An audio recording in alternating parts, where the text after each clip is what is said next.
Did you know? Cloud's trademark Buster Sword was originally planned to appear in Final Fantasy X and was going to be an equipable weapon for Tidus. The sword is still in the game's code and can be put back into the game by hacking. When Tidus swings the sword, he attacks with the blunt side of the sword, similar to Angel Healui and Zack Fair, the previous owners of the sword before Cloud. There's also a fairly unknown detail about Cloud's use of the Buster Sword. Some design documents show that the brace between the 3 straps on his back is also a magnet that keeps the sword in place. Design documents also reveal that Cloud's hair was originally going to be slicked back and black rather than spiky and blonde. This was meant to show a contrast between Cloud and Final Fantasy VII antagonist Sephiroth, whose hair was bright silver and flowing. This slicked back look was also planned to reduce the amount of polygons in Cloud's model, as the developers were uncertain about the power of the upcoming 3D consoles. This unused design for Cloud appears to have inspired Zack Fair's design. Zack has multiple connections with Cloud, and was one of the last characters in the game to be designed by Tetsuya Nomura.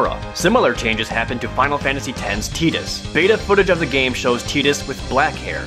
Tidus' hair was changed to blonde, and it's thought this was to give him a stronger connection with the sun. Tidus and Yuna were named after the sun and moon respectively, so this would help emphasize the theme even more. Tidus was also planned to be undead at one point in development. This was changed due to a similar concept being used in the 1999 movie The Sixth Sense, where the lead character was revealed to be a ghost.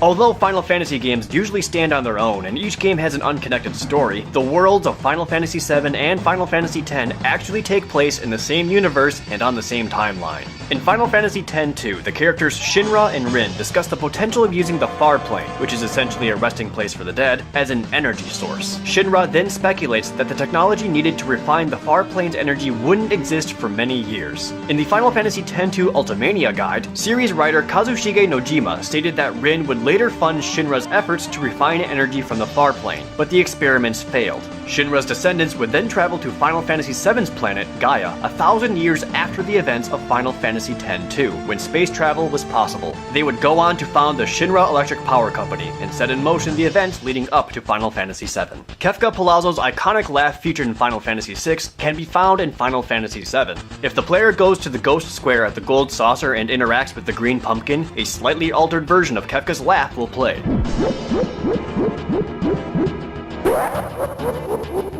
This modified Kefka laugh can also be heard after Tifa and Cloud fall into the live stream at Mideel. Kefka's laugh also makes an appearance in one of Square's other games, Chrono Trigger. The laugh will play when the player talks to Nolstein Beckler at the Millennial Fair, and can also be heard from Magus' henchman, Ozzy.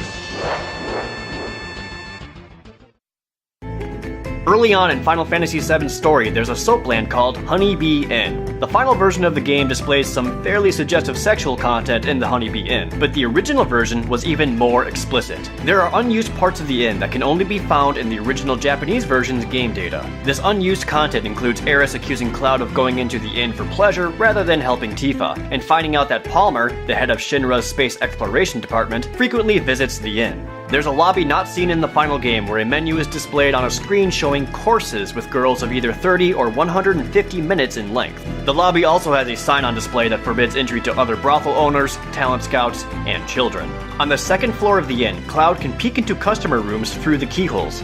He'll say, "Wow." Then a message will display saying, "We apologize, but the following contains material unsuitable for the general public." In the waiting room, you can talk to a man who gives you what he believes to be Tifa's underwear. He claims they're the real thing, explaining that he took them from the clothesline behind Tifa's shop in 7th Heaven. Inspecting these mystery panties states that they have a childish design, suggesting they aren't Tifa's, but Marlene's. Marlene is the young adopted daughter of Barrett, and is looked after by Tifa. While we're on the subject of the Honeybee Inn, in the final version of the game, if you look into one of the occupied rooms through a keyhole, you can actually see a mini Kate Sith inside, jumping up and down in a bathtub. Another one of Final Fantasy VII's secrets went unknown for about 8 years. This secret is that the inscription on Jenova's helmet is a reference to the real world, and reads, "Made in Hong Kong, all rights reserved 1996, Square Company Limited."